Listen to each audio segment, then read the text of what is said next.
Сәлем, сіздермен жол болғыш. Бүгінгі видеоның тақырыбы сабақ оқудан жалықсаң демалудың 20 тәсілі.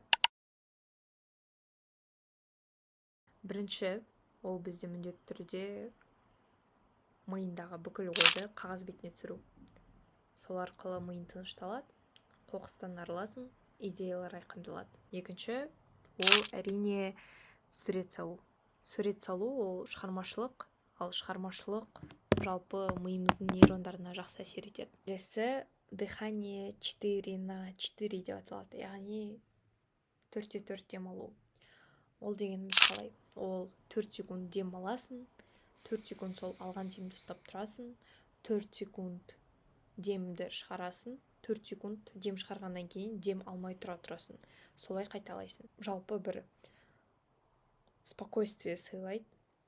Егер бір хаос және шаршап жатырсаң, медитацияның қысқа және жеңіл түрлерінің бірі. Келесі, таза ауада серуендеу. 20 минут таза ауада серуендеу біздің миымызға, бүкіл ағзамызға пайдалы. Егер таза ауада күнделікті серуендейтін болсаңыз, бір күні демалыс алып, табиғатта өткізу. Келесі екі кеңес ол билеу және ән айту. Ән айту дегенде, мысалы, жай ғана фон ретінде өлең қосылып тұрған емес, кәдімгідей бүкіл назарыңды өлеңге бөліп, өлең айту, мысалы, караоке секілді үйде билеу білсеңіз де білмесеңіз де жай ғана бір дененің қозғалысы арқылы эмоцияны шығару.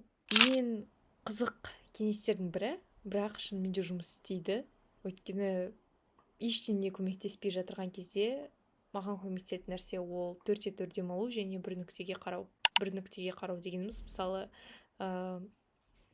компьютер завис дейді, сол секілді миды әдейі тоқтату. Кәдімгідей белый шум сияқты, бірақ миға көмектеседі. Өздеріңіз тексеріп көріңіздер. Және қай тәсіл, әдіс жұмыс істейтінін комментарийға жазыңыздар, егер бұл видеодан кейін істеп көретін болсаңыздар. Алдын ала өзіне бір сыйлық дайындап қою. Яғни бүгін 5 сағат сабақ оқысам, өзіме барып балмұздақ сатып аламын деген сияқты.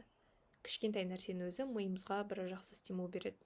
Және 4 сағат, мысалы, сабақ оқып 1 сағат шыдай алмай жатырсаңыз, сол кішкентай балмұздақтың өзі сіз үшін бір мотивация болады. Күнделікті күніңді жоспарлау, яғни істеу керек іс-әрекеттерді бір тізім ретінде құрастыру. Сол тізімнің арқасында миыңызда бір структура қалыптасады, система пайда болады. Ол система, яғни сіздің ұзақ уақыт бойы сабақ оқудан жалықпауыңызға әсер етеді. Уақытылы тамақ ішу. Уақытылы тамақ ішу, пайдалы тамақ ішу, миға пайдалы тамақ ішу, жеміс-жидектерді көбейту, үйдің тамағын жеу. Бұл екі кеңес бізде бірге, яғни жан-жағыңды тазалау, бөлмеңді, үстеліңді, үйіңді және керек емес заттарды лақтыру. Бір-бірімен байланысты, яғни генеральный уборка жасасаңыз болады. Жан-жағыңызды ретке келтіріп, керек емес заттардан арылып, сол керек емес заттар арқылы керек емес ойлардан да арылыңыздар.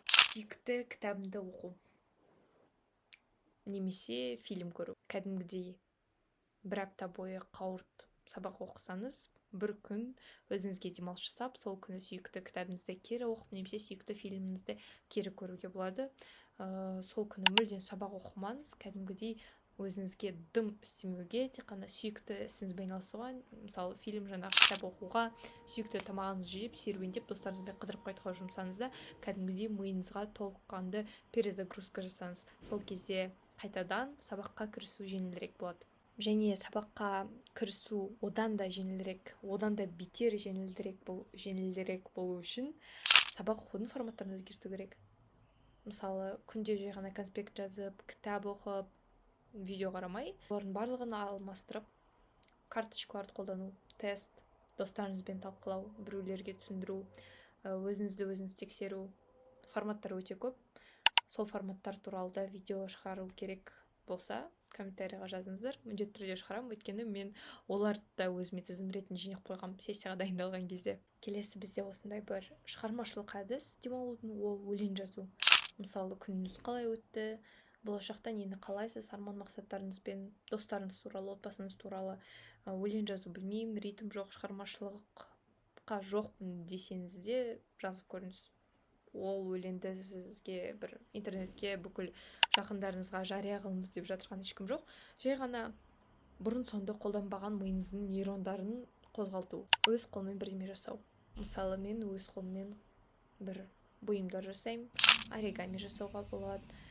Кез келген нәрсені осы мелкая моторика, құттай балалар мысалы мелкая моторикасын дамыту үшін пластилинмен ойнатады, топырақпен ойнаталар. Мысалы, өскенде біз қазір топырақпен ештеңе істемейміз, сонда да пластилинмен бір скульптура жасап, бұйымдар жасап, оригами жасап, сөйтіп қолыңызбен бір іс-әрекет істесеңіз, ол да бір миға жаттығу және демалу болып саналады. Нейрондарды қозғалтатын мысалы пальчиковая гимнастика жасау. Ол дегеніміз қалай? Мысалы, тіпті осы бір іс-әрекеттің өзі пальчиковая гимнастика деп аталады. Ол миымыздың нейрондарын жақсы жұмыс істеуіне көмектеседі. Басында қиын істеу, кейін істеу оңай, кейін оның мағынасы бар ма деп те ойлайсың, бірақ қызық. Және мен білетін тағы бір гимнастика, ол қателеспесем шапалақтаймыз. Сосын мысалы екі түрлі фигураны көрсетеміз және қолымызды ауыстырамыз. Интернетте осы секілді пальчиковая гимнастика десеңіздер, өте көп түрлері шығады. Алыңызды жасаңыз, миыңызды демалтуға бір сіз білмейсіз, бірақ миыңыз осы гимнастика арқылы шынымен де демалады. Соңғы екі нәрсе қалды. Ол ең қызығы бір аспапта ойнау. Мен өкінішке орай ешқандай аспапта ойнау білмеймін, профессионалды тұрғыдан, бірақ аспапта ойнау білетін адамдарға қызығам. Өйткені шынымен де егер сабақ оқудан жалықсаңыз, мысалы домбыра тарту білсеңіз, алып домбырамен бір-екі күй ойнап жіберсеңіз, кішкене назарыңыз басқа жаққа аударылып, сөйтіп миыңыз тынығып қалады. Ең соңғы және ең қызықты ол тамақ пісіру. Тамақ пісіруді жақсы көретін болсаңыз, немесе тамақ пісіруді білетін болсаңыз, онда бір оқпен екі қоянды атасыз. Мысалы, сабақ оқудан жалықсаңыз, барып тамақ пісіресіз. Сол уақытта бүкіл көңіліңізді тамақ пісіруге бөліңіз, яғни телефон қарауға емес, сабақты қайталауға емес деген сияқты процеске кәдімгідей беріліп, соның арқасында миыңыз тынышталады. Егер сіз басқа да тәсілдерді қолданатын болсаңыздар, комментарийға өз ойларыңызды жазып кетіңіздер. Мен оны өзімнің тізіміме қосып қоямын, өйткені шыны керек мен өзім осы тізімді қолданамын жиі, әсіресе экзамен жақындаған сайын, сабақ көп оқыған уақытта, мысалы кейбір тәсілдерді мен бұл видео деппін ғой, тізімнен негізі әлі күнге дейін қолданбадым, өйткені шыны керек мен үшін жұмыс істейтін нақты бір-екі әдіс бар, мен соларды қолданып жүре беремін. Егер олар жұмыс істемей қалса, басқа жаңа тәсілдерді жинап қойдым алдын ала. Міне осылай. Ұнаса жаңағыдай лайк басып, тіркелуді ұмытпаңыздар. Сіздермен болған жол блог Шалия. Көңіл бөлгендеріңіз үшін рахмет. Сау болыңыздар.